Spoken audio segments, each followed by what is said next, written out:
Sa bawat baryo, may kuwento ng pagkakaibigan.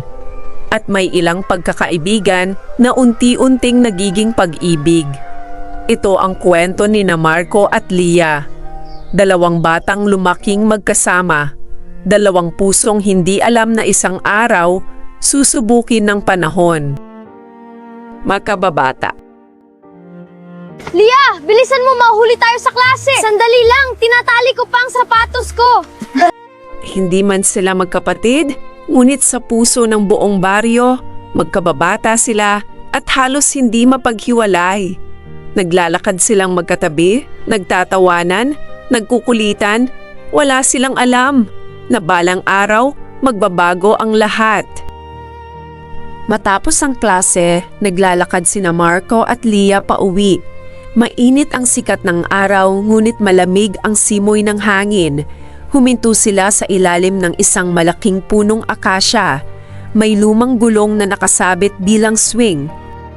Marco, kapag malaki na tayo, gusto mong magbangka para hindi rapan si tatay. Ako naman, gusto kong maging guro para matulungan ko ang mga batulad natin. Kaya mo yan.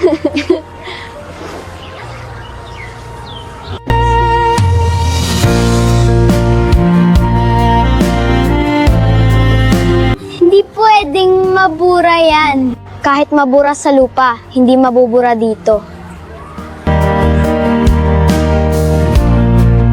May mga pangakong ginagawa ang mga bata na akala nila habang buhay nang mananatili, hindi pa nila alam na balang araw susubukin ito ng panahon. Pauwi pa rin sina Marco at Lia. Kailangan nilang tumawid sa isang maliit na kahoy na tulay.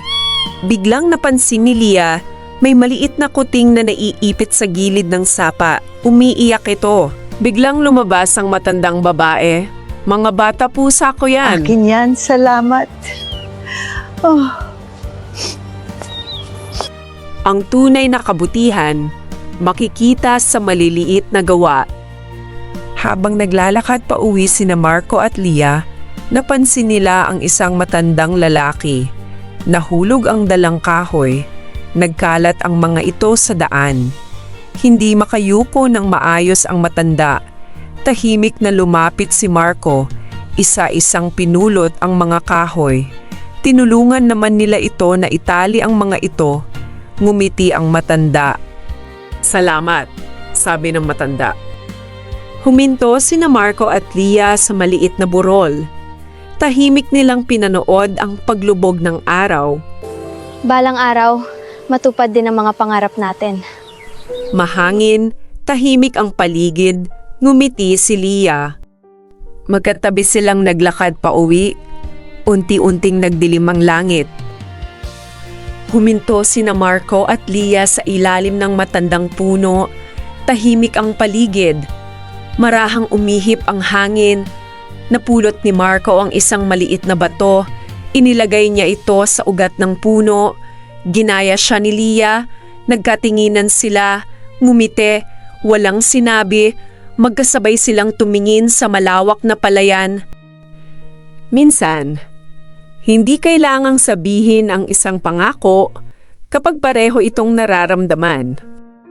Unti-unting sumikat ang araw, naglalakad sina Marco at Lia sa makitid na pilapil. May dala silang mga aklat, tahimik silang magkasabay pagdating sa sangandaan, huminto sila. Nagkatinginan, ngumiti, sabay silang kumaway. Magkaibang direksyon silang naglakad. Tahimik ang klase, pumasok ang guro habang may hawak na ilang papel. Lumapit siya kay Lia, iniabot ang isang sulat. Binasa iyon ni Lia. Unti-unting nawala ang kanyang ngiti. Napatingin siya kay Marco. Napansin ni Marco ang lungkot sa kanyang mga mata. Pagkatapos ng klase, Lilipat na kami. naglakad silang dalawa pa uwi. Tahimik. May mga balitang hindi handa ang puso. At minsan, isang pangungusap lang kayang baguhin ang lahat. Tahimik silang nakaupo, parehong walang imik. Dahan-dahang inilabas ni Marco ang maliit na pulseras na hinabi niya.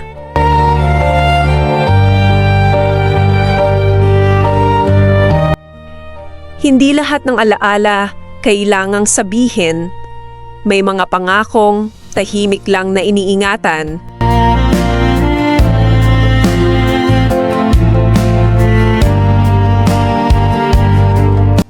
Sumikat ang araw, naglalakad si Marco papunta sa dating puno. Tahimik. Tumingin siya sa paligid. Wala si Leah. Dahan-dahan niyang hinawakan ang pulserang kapareho ng ibinigay niya. Napayuko siya.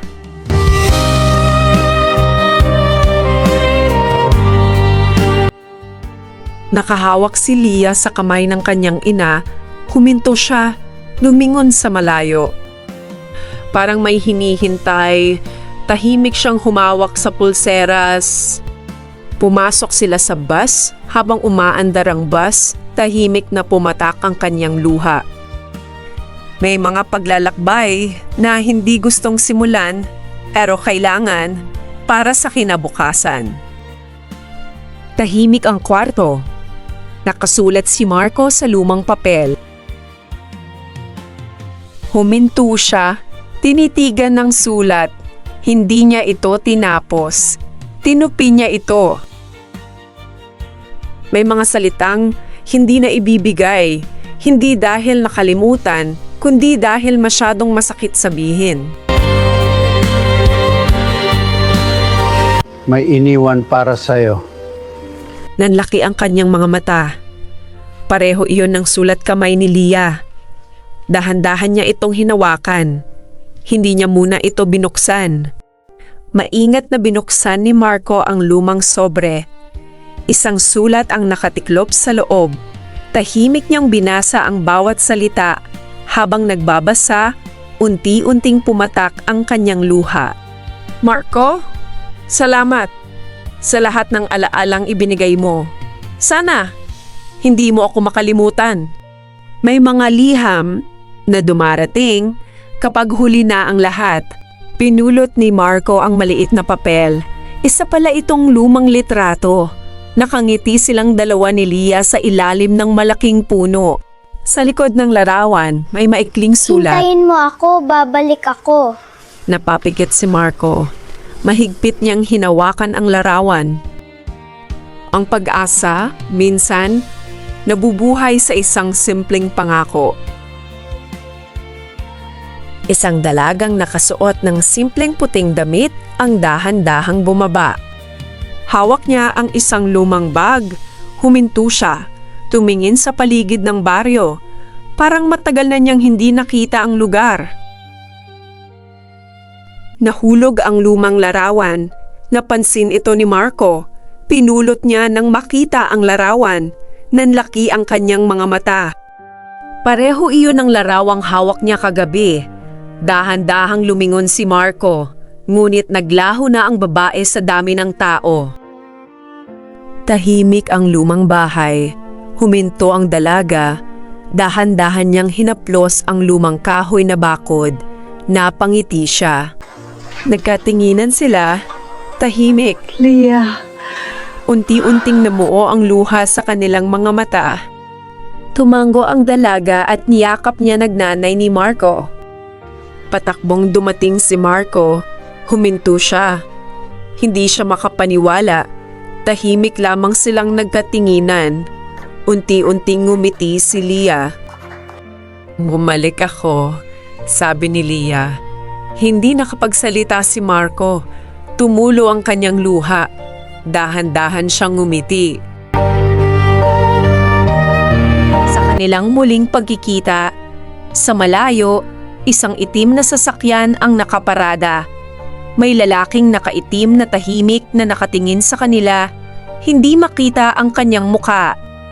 Dahan-dahan niyang isinara ang pinto ng sasakyan. Lumakad siya palayo. Napansin ni Leah ang sasakyan. Bigla siyang natigilan. May mga taong akala mo'y naiwan na sa nakaraan, ngunit bigla silang bumabalik. At sino kaya ang taong yon na nagpakita?